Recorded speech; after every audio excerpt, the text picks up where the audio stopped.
I'm joined now by Mayor Bass. Thanks so much for taking the time. Thanks for talking to me. So what was the practical result of the fact that Donald Trump has federalized the National Guard? The practical result was chaos. That's what it was. It was chaos, and it was adding on to layers of fear that had already happened after the raids in February. So it creates a sense of uncertainty in our city and basically just contributes to the widespread concern. People are terrified. They don't know what's going to happen. Should I go to work tomorrow? Will it be my workplace? Should I send my kids to school? Will they come to my kids' school? You know, one of the raids that happened on Friday, we were very concerned about because down the street was a high school that was going to have a graduation that afternoon. Yeah. I wonder how many parents didn't go to their kids' graduation. Now, to that exact point, in an effort to try and prevent this from happening, where the National Guard comes in, you had a conversation with Donald Trump's border czar, Tom Homan. How did that conversation go? Well, basically, what my conversation was about was trying to prevent the deployment. Yeah. We know how that worked out. Right. So I was trying to explain to him that I did not think it was needed, and that more importantly than that I thought that it was going to sow a sense of chaos in the city, and people just don't need that. Well, doesn't that feel like a fool's errand? Because it seems that the whole point was exactly that, in order to provoke a bigger right. Blow up as the result of bringing the National Guard in. Right, and again, I think it's really deterring from what the president said originally, which is this is going to be targeted to violent criminals.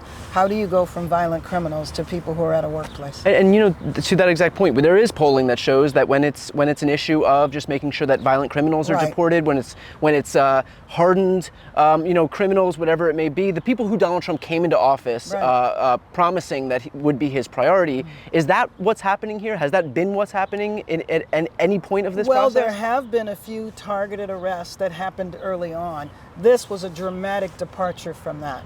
And so I don't know how you justify it with the mothers and fathers that were in the warehouse that they right. actually are hardened criminals. And so how do we get out of a situation where the whole point is that the President of the United States is trying to inflame tensions by virtue of bringing these troops in? Well, I'm just hoping that he will see from the chaos that we've seen today in Los Angeles that maybe he would rethink that practice of what he's doing. But isn't that the point? Doesn't he want to see the chaos? And so yeah, is there enough of an incentive? I'm hoping this will be enough. Yeah. You have burning cars on the street. You have graffiti everywhere. You have vandalism that's happening. Tires that are being slashed. Is that enough? But I mean, the argument could be made that that's exactly what he wants to see, that he wants to inflame those exact tensions, because the more we're seeing that, the less we're talking about his rift with Elon Musk, the less we're talking about the budget bill. Exactly, but what frightens all of us is what's the end game to that? Yeah. Well, do you have any concern that the end game might be the invocation of the Insurrection Act, for example? I'm concerned about everything, and I think the biggest concern that we have is the uncertainty. Not knowing what is next, not knowing what the goals are, not knowing what the trajectory is. Where are we going with this? And to the point of uncertainty, I mean, that hits the hardest with our Latino population here in California.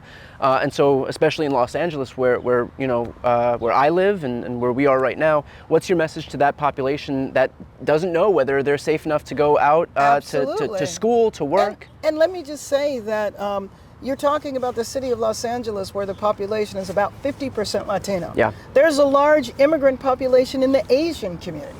There are immigrants from the Caribbean countries, from the African countries. So it is the generalized sense of fear that gets created. But my message to all immigrants, and especially Latino immigrants who have been targeted in this raid, is that I am the mayor for all of Los Angeles. I stand with all Angelenos, regardless of how you got here, when you came, or where you came from.